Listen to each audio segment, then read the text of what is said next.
মধু মাসে প্রচুর পাকা আম পাওয়া যায় আর আজকে তৈরি করে ফেললাম পাকা আমের কেক। এতটা টেস্টি এবং এতটা স্পঞ্জ হয়েছে, তাও আবার চুলায় তৈরি করেছি আমি। আজকে আপনাদের সাথেই সেই রেসিপি শেয়ার করার জন্য চলে আসলাম।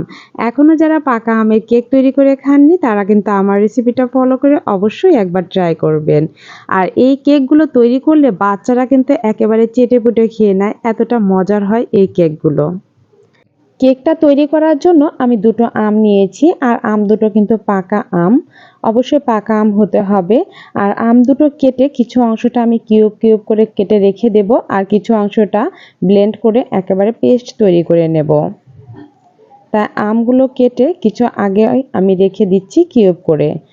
এই যে দেখুন, আমি হাফ কাপের থেকে একটু বেশি নিয়েছি কিউব করে আর হাফ কাপ পরিমাণে নিয়েছি ব্লেন্ড করে। এখন একটা বোলের মধ্যে 1/3 কাপ নিলাম চিনি আর 1/4 কাপ নিয়ে নেব সয়াবিন তেল, রেগুলার সয়াবিন তেল। এর মধ্যে দেখুন আমি দিয়ে দেব দুটো ডিম। আজকে আমি দুটো ডিম দিয়ে কেক তৈরি করব, তাই আমি কুসুমটা রেখে সাদা অংশ দিয়ে প্রথমে বিট করে আমি চিনিটা গলিয়ে নেব। আর যাদের ঘরে বিটার নেই তারা কিন্তু হ্যান্ড বিটার দিয়েও বিট করে নিতে পারেন। আর যাদের ঘরে বিটার আছে তাদের তো কোনো কথাই নেই, 2 থেকে 3 মিনিট বিট করলে চিনিটা একদম গলে যাবে এবং পারফেক্ট হয়ে যাবে। এখন দিয়ে দিব কুসুম। কুসুম দিয়ে আবারও ভালো করে 2 থেকে 3 মিনিটের মতো বিট করে ফোমি করে নেব। ভালো করে আপনারা মেজারমেন্টটা দেখে নেবেন, এতে করে কিন্তু পারফেক্ট কেক তৈরি করতে পারবেন। দিয়ে দিচ্ছি হাফ কাপ পরিমাণের আমের লিকুইড। এটিও দিয়ে আবার 1 থেকে 2 মিনিটের মতো ভালো করে আমি বিট করে নিচ্ছি। যেহেতু আমার বিটার আছে, আপনারা কিন্তু হ্যান্ড বিটার দিয়েও ভালো করে এইভাবে বিট করে নেবেন। দেখবেন একটা ফোমি ফোমি ভাব আসবে, তখনই বুঝতে হবে এটা কমপ্লিট হয়ে গিয়েছে। ভালো করে বিট করা হয়ে গেলে এখন দিয়ে দেবো 1 কাপ পরিমাণের ময়দা। 1 কাপ পরিমাণের ময়দা সরাসরি দিয়ে দেবেন না, এরকম চালনি দিয়ে ছেঁকে এরপরে দেবেন। এর মধ্যে আমি 1 টিস্পুন দিয়ে দিলাম বেকিং সোডা আর 1 টিস্পুন বেকিং পাউডার। যেহেতু আমের কেক এজন্য আমি বেকিং সোডাটাও ব্যবহার করলাম। এখন কিছু অংশটা চালনি দিয়ে ছেঁকে এরকম স্প্যাচুলার সাহায্যে আলতো করে মাখিয়ে দিতে হবে।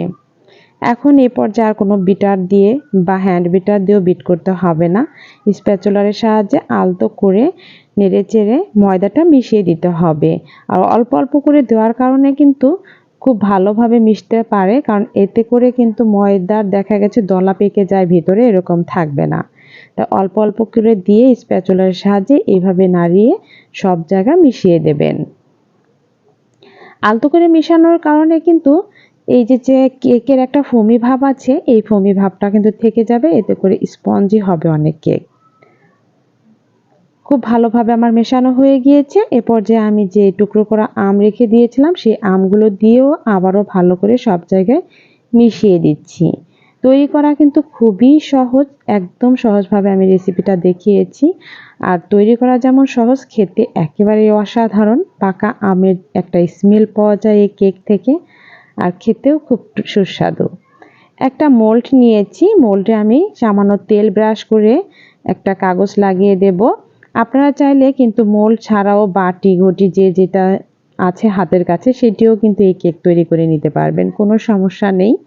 একটা পেপার লাগিয়ে সামান্য তেল আবারও একটু ব্রাশ করে দিচ্ছি, যাতে খুব সহজে এটা উঠে আসতে পারে, যেহেতু আমি এটা চুলায় বেক করব। তেল ব্রাশ করে দিয়ে এখন এই পাত্রে দিয়ে দিচ্ছি সেই আমের ব্যাটার যে কেক তৈরি করে রেখেছিলাম। সবটুকু ভালো করে আমি এর মধ্যে দিয়ে দিচ্ছি।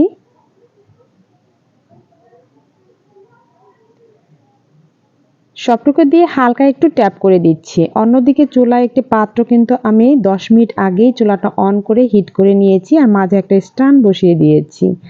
এখন কেকের পাত্রটা আমি দিয়ে ঢাকনা দিয়ে ঢেকে 50 মিনিটের মতো বেক করে নিয়েছি। আমার এই আমের কেকটা তৈরি করতে 50 মিনিটের মতো সময় লেগেছে। আর চুলার আঁচটা কিন্তু দেখতেই পাচ্ছেন একদম লো আছে থাকবে। এই যে 50 মিনিট পরে দেখুন চারিপাশ দিয়ে সুন্দর একটি কালার চলে এসেছে। এখন আমি চুলাটা অফ করে কাঠি দিয়ে আপনাদের সাথে চেক করে দেখাচ্ছি গরম থাকা অবস্থায় কেকটা কতটা পারফেক্ট হয়েছে, একটুও লেগে আসে নাই, তার মানে কেকটা সম্পূর্ণই ভালো করে বেক হয়েছে।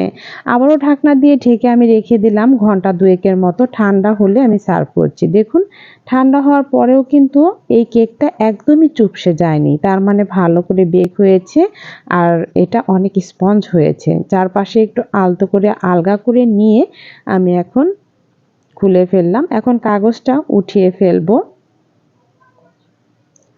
কাগজটা উঠানোর পরে দেখুন কত সুন্দর একটি কালার চলে এসেছে। ওভেন ছাড়া চুলায়ও কত সুন্দর করে আমের কেক তৈরি করে নিলাম। নিচে কিন্তু সুন্দর আস্তে আস্তে আমগুলো দেখা যাচ্ছে। এখন আমি কেটে দেখাচ্ছি ভিতরে কি অবস্থা। এই কেকটা তৈরি করা একদমই যেমন সহজ, এটা আবার আপনারা ২ থেকে ৪ দিন সংরক্ষণ করেও খেতে পারবেন, বাচ্চাদের টিফিনেও দিতে পারবেন। মাশাআল্লাহ, দেখুন ভিতরে কতটা স্পঞ্জ হয়েছে এবং কতটা জালিদার হয়েছে দেখেই বোঝা যাচ্ছে একদম পারফেক্ট হয়েছে এই কেকগুলো। কত সহজ রেসিপিতে আপনাদের সাথে শেয়ার করলাম আমের কেক। এই আমের সিজন শেষ হয়ে যাবার আগেই কিন্তু আপনারা তৈরি করে নিতে পারেন এরকম সুন্দর আমের কেক। আমার তো খেয়ে অসাধারণ লেগেছে। মনে হয়েছিল আরও কিছুটা তৈরি করলে ভালো হতো। আজকের রেসিপিটা কেমন লাগলো অবশ্যই কিন্তু কমেন্টসে জানিয়ে দেবেন। যদি ভালো লেগে থাকে তাহলে কিন্তু আমাকে ফলো দিয়ে পাশে থাকতে পারেন। চ্যানেলটি সাবস্ক্রাইব করে বেল আইকনে ক্লিক করে নোটিফিকেশনটি অন করেও রাখতে পারেন। যাতে করে এরকম সহজ সহজ রেসিপি দেওয়ার সাথে সাথে আপনাদের কাছে পৌঁছে যেতে পারে। আজকে এ পর্যন্তই। আল্লাহ হাফেজ।